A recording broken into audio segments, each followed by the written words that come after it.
Hey, hi, have you heard that Pokémon Scarlet and Violet are open world? You may have missed this tiny detail in the lead up to release if you weren't paying attention. Open world RPGs. Open world gameplay and exploration. Open world Pokemon game. The open world format. Big Pokemon Go's open world. The fact that they went open world. fucking Open world Pokemon. Open world Pokemon game. Open-ended gameplay. map. Scarlet and Violet's open world. A big open space. Skyrim.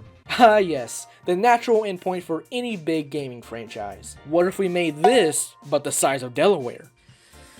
And with Sawaddle. I just had to. Yep, the geniuses at GameFreak finally found a way to make a Pokemon game without loading screens. Except for that one, and okay, there's that one. Okay, the map is really big now. Now, don't go thinking that Pokemon but open world is some grand new concept or anything. The idea has existed for quite a while actually. Ever since the conception of the genre, people, especially fans, have theorized and even made fan projects on how the open world format would benefit the series. Poke MMO, Poke Wilds, and Pokemon Abstract come to mind. These are all amazing projects with a ton of talented people behind them. Seeing people come together and put a project like this out of pure passion for the series always makes me proud to be a fan of the series and part of this community. And on the other hand, you have some of the most god-awful mock-ups I've ever seen. Yeah, with every high-effort fan game or concept region, you get approximately 7,000 of these Unreal Engine-ass mock-ups. No shade to the makers of these things, you're probably honestly more talented and smart than I'll ever be. I still can't even remember how to spell beautiful correctly.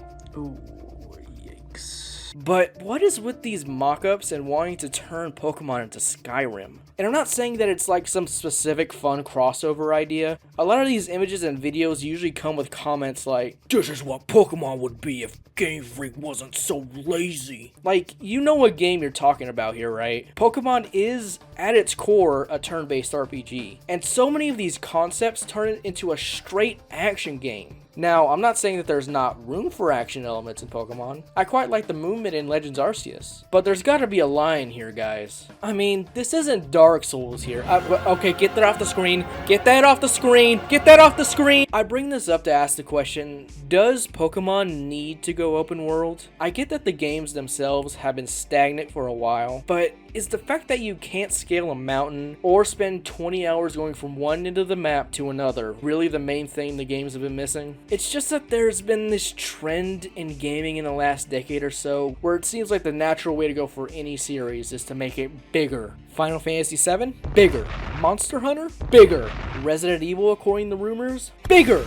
I don't know, I think it's just a bit uncreative to ask, what if this franchise but open world? Why does that have to be the natural endpoint to every series? But, regardless of your stance on the subject, it seems that Game Freak themselves have been ruminating on the prospect of an open world Pokemon game as well, and it's shown in their output over the last 6 years or so. It started with Sword and Shield, and its introduction of the Wild area. Looks pretty tame to me. What the fuck? Despite Sword and Shield lacking in a lot of areas, I always felt like one of its biggest boons was the Wild area. There was something so freeing and kind of exciting about exploring a whole area filled with roaming Pokemon, some of which can be much higher level than you. In a game with a lot of questionable decisions, the Wild area in Sword and Shield seemed to be the one area where the dev team was really cooking.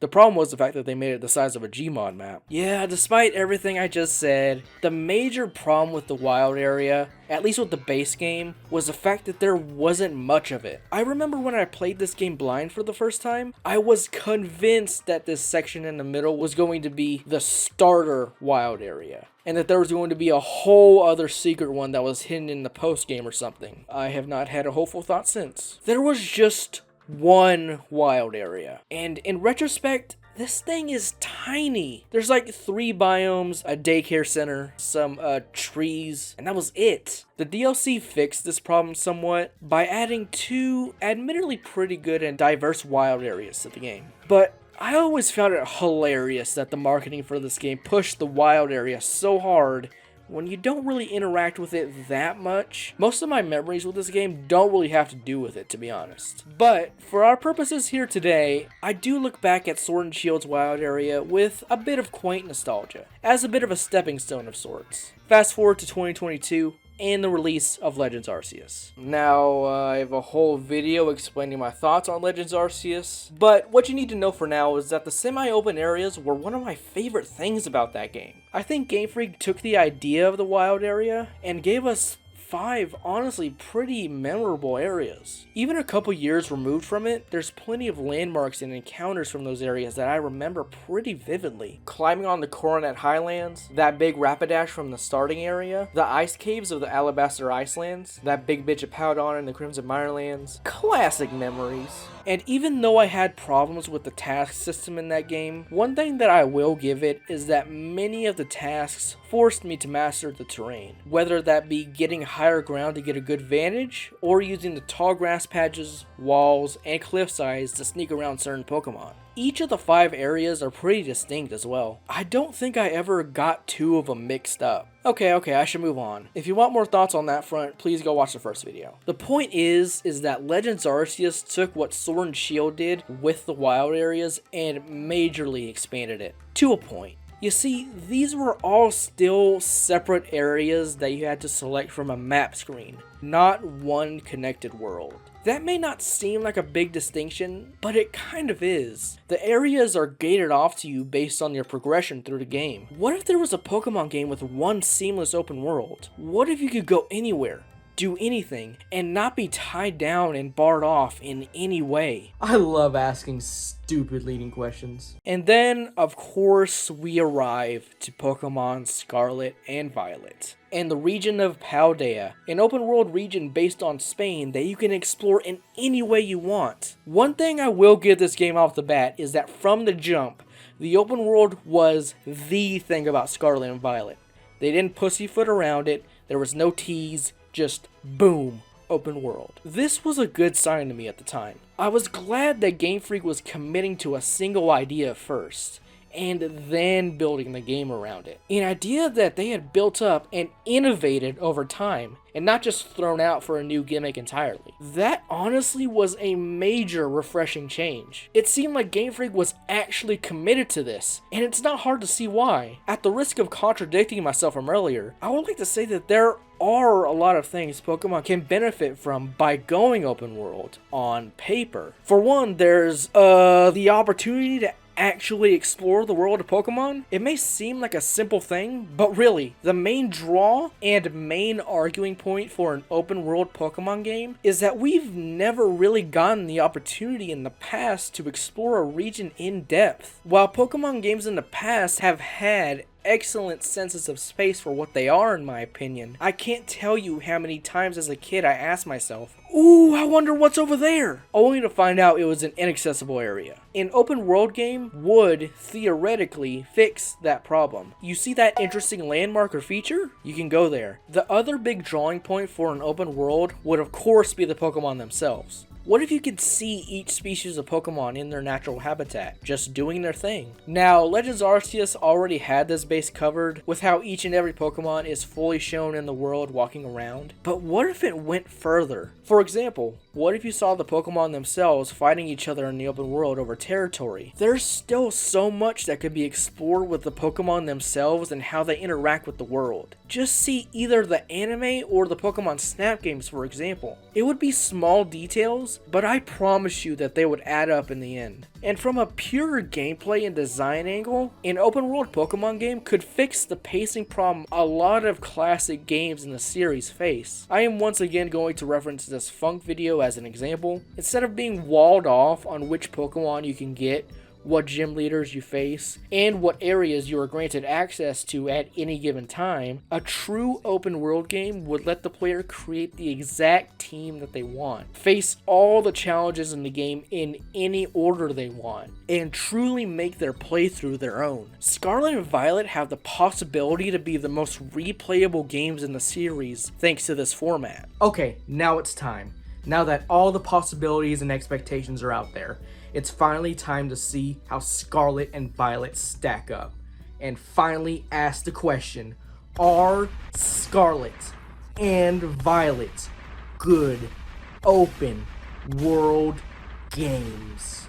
Yeah, they're pretty good. Okay, let's lay out the facts. I did full playthroughs of both Scarlet and Violet. I wanted to test out just how different two playthroughs can be from each other. From the starting city, I went in completely different directions in each game. Also, for the first playthrough in Scarlet, I went in completely blind, not planning out my team at all, and only having a rough idea of which Pokemon I wanted to check out from what I saw in the marketing materials. On the second save in Violet, however, I planned out my entire team from the start and tried to see how easy/fun it was to hunt down each of the team members. Here's the order I went in each playthrough contrasted with each other. It's also worth noting that I spent a considerable amount of time during my initial Scarlet save compared to my second playthrough, since I was trying to really take in the game and fully explore the systems on my first go around. It took me about 65 hours for Scarlet and then roughly 25 hours for the Violet one. And after my two playthroughs, I came out with two big takeaways about its open world. One, GameFreak was absolutely right to go the open world direction with the series, as Scarlet and Violet works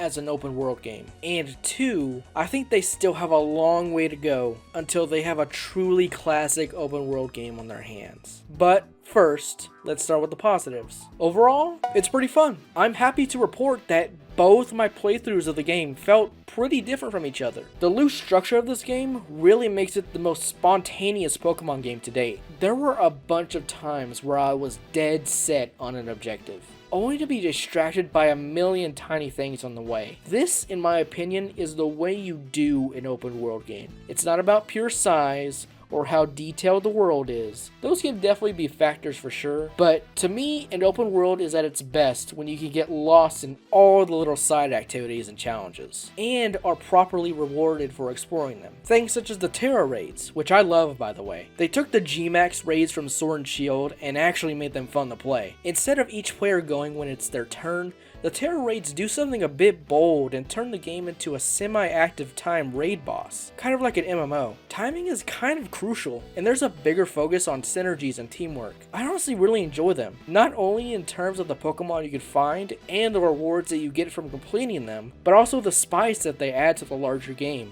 For example, in my first blind playthrough of the game, I knew I wanted a Greavyard, since I saw it in the trailers and I thought it looked pretty cool. I didn't know where to find one, so I scoured the map until, lo and behold, I found one in a Terra raid, way earlier in the game than I probably should have had one. I then caught it, and it ended up being on my final team. The fact that I was able to tell a war story about a Pokemon game that doesn't involve some hard boss is proof that the open world format works. And the Terra raids are still only a small part of the larger picture in Paldea. I felt like I was constantly breadcrumbed along through the entire game, with all the little pickups and objectives, so I never really got bored. There's Gimme Gold coins, caves, Terra Pokemon, pickups, TMs, and a bunch of little landmarks to draw your attention. Although I will talk about the lack of side quests later, I really loved how you unlock the legendary quadruple here. There's these stakes scattered all across Paldea, some in some pretty clever areas. And once you pull out all the stakes in a particular region, you unlock one of the 4 legendaries. On top of me personally liking the legendaries themselves quite a lot,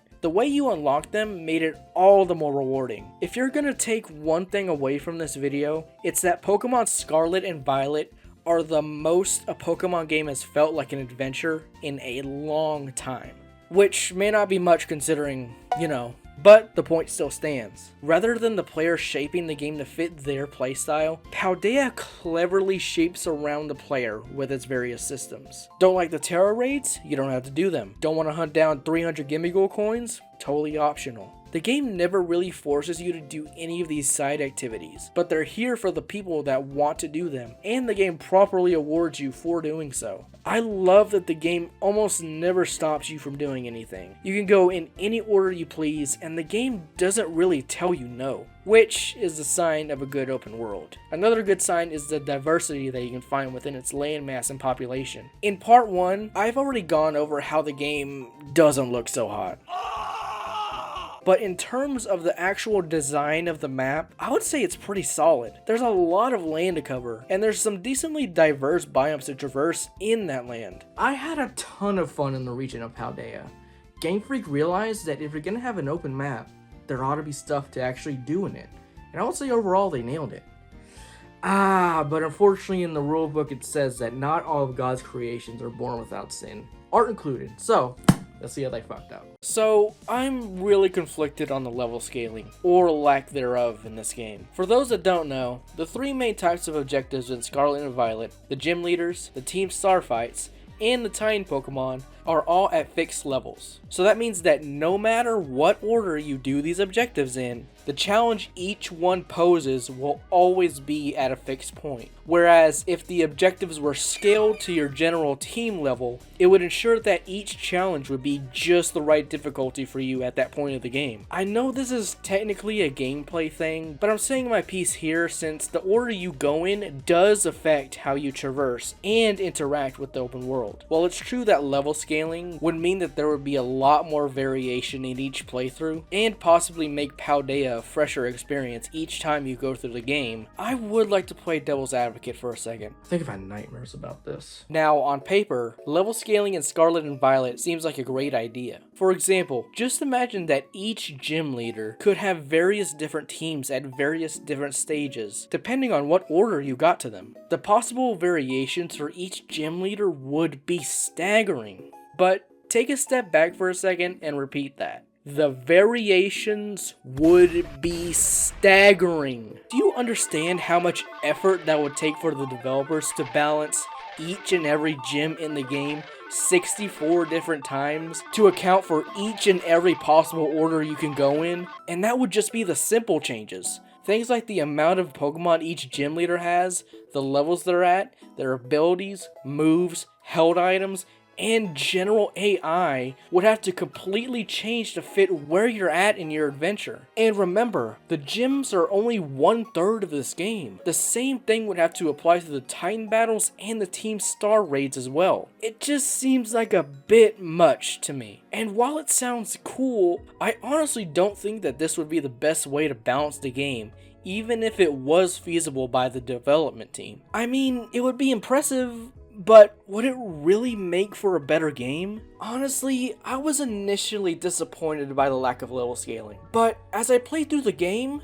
and especially after I replayed it, I found the way that GameFreak did it was an okay solution. See, while yes, the challenges are static, I felt that the way that they're laid out made it kind of fun to see if I could take on challenges that were above my weight class. For example, when I fought the Titan Pokemon Great Tusk, I was over 20 levels under where I should have been, and I got my ass kicked the first couple times I tried it. But I was getting just far enough to where I was confident that I could beat it. And eventually I did. That fight was honestly the most exhilarated and hyped a Pokemon game had gotten me in a long while. A level of hype that wouldn't have been achieved if I was about the same level as it, and I was just moderately challenged. Now, to be fair, there were also times where the exact opposite happened. Iono, for example, was like the second to last gym I faced, and I steamrolled her, no struggle whatsoever. But also, even that felt like I was getting away with something. Like I was sequence breaking the game and that I had complete control over my experience. That is something I cannot say for the last, 10 years of Pokemon? I don't know though. I said all that, but I can still kind of see it from the other side. The first big open world Pokemon game and you have these static ass challenges? Where's the variety? The spontaneity? I think it could be possible to implement some sort of soft level scaling, I guess, where their teams could be either scaled up or down 5 levels, depending on your circumstances. It's not an elegant solution, but it would probably be better than what we got here. In my opinion, level scaling is one of those things that you either commit to or you don't. It's like an ethos sort of thing. Anyway, enough of this complicated game design stuff. Ain't this map wacky? Yeah, I don't know exactly where to talk about this, so I'm just gonna go ahead and talk about it here. This map is terrible, or at least dysfunctional and never wants to comply with me. I at least like it when you set a destination and it orients you in the direction of it. That's a nice quality of life feature. But everything else, from moving this cursor around to trying to get the exact right zoom down, just feels wrong. Damn near 150 hours into this game and I cannot get this menu down for the life of me. This honestly feels like some sort of outsider art. Like GameFreak had never played an open world game with a map before and they made their best approximation. There's these little icons that indicate the Pokemon that are in the area without telling you exactly where they are, only telling you that they maybe spawn in the area you're in. It's weird and I don't like it. Well, sounds like a perfect excuse for a public execution to me. Traversal can also be kind of a pain. I feel like Koraidon constantly gets stuck on terrain when climbing, and then he can't jump off properly, and then the frame rate starts hitching, and then it's just an overall uncomfortable experience. Also, what's with these region names? Hey little Timmy, what's your favorite location in Pokemon Scarlet and Violet? Oh, I really love North Providence, parentheses, Area 2. That's my favorite! I get that you have to delineate these open areas somehow, but did you have to name them so dryly? Okay, I'm starting to nitpick. Let's get to the main meat of my problems with Paldea as an open world. Paldea has this weird quality to it where it can often feel very barren? I think the flat textures definitely have something to do with that. I mean, just look at this path. I've seen $5 Unity games with more going on here. But also, while there's a lot of stuff on the way to keep you distracted and draw your attention, Paldea has a problem of not really feeling all that lived in. Take the trainers for example. They just kinda stand there. You can choose whether you want to fight them or not in like 99% of circumstances. Other than XP and possibly money, which you also get a bunch of in this game, there's not really a whole lot to gain from going out of your way to fight them. They tried to remedy this by having a guy at every Poké Center out in the open world who keeps track of every battle you've done. And if you reach a certain threshold of battles in that area, you're given a reward. But the rewards, in my opinion, aren't really all that worth it. It's mostly TMs and held items, most of which you can get from other places and shops. I mean, it's nice that there's some kind of reward, but I think they should have rethought how this system works. Especially since most of the trainers out there are really spread apart and they're kind of easy to miss. And again, they just stand there. I really wish there was at least one type of trainer that could get the jump on you and catch you off guard. Pretty much all open world games have ambush mechanics like this to keep the player on their toes and make the open world more unexpected and like there's actual threats out there. And isn't that one of the main conceits of the franchise? Don't go out in the tall grass, kid, it's dangerous. There's not a lot of threats out in Paldea.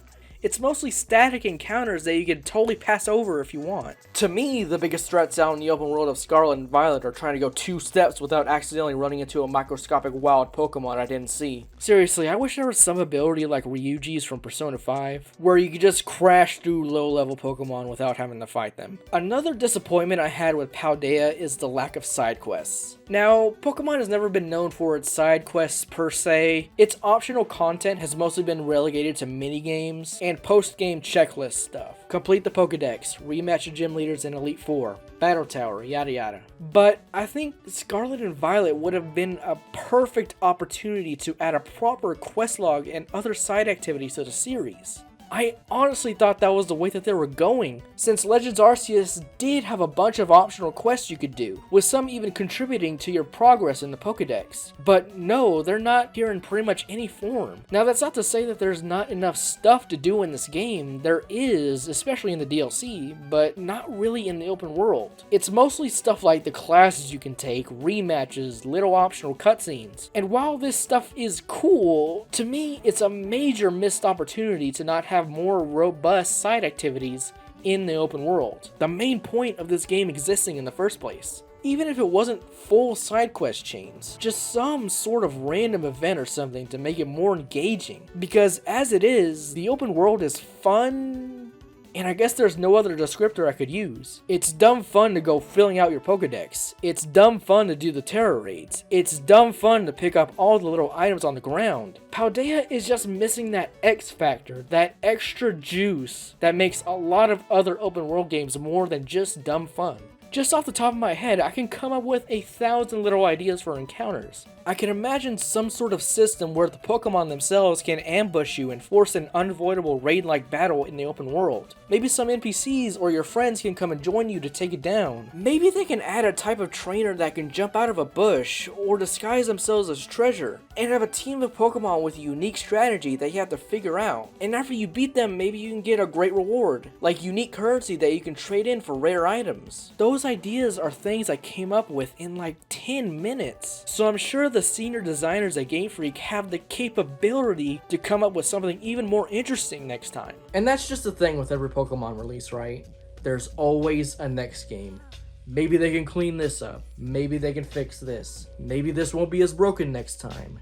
Oh well, at least it's a step in the right direction. And we as fans have to pray to God that Game Freak iterates on this concept and doesn't just throw it away for some whole other new gimmick. But I will say that I am more hopeful than ever that this won't happen this time. Like I covered earlier, Game Freak has been exploring open areas for a few games in a row now.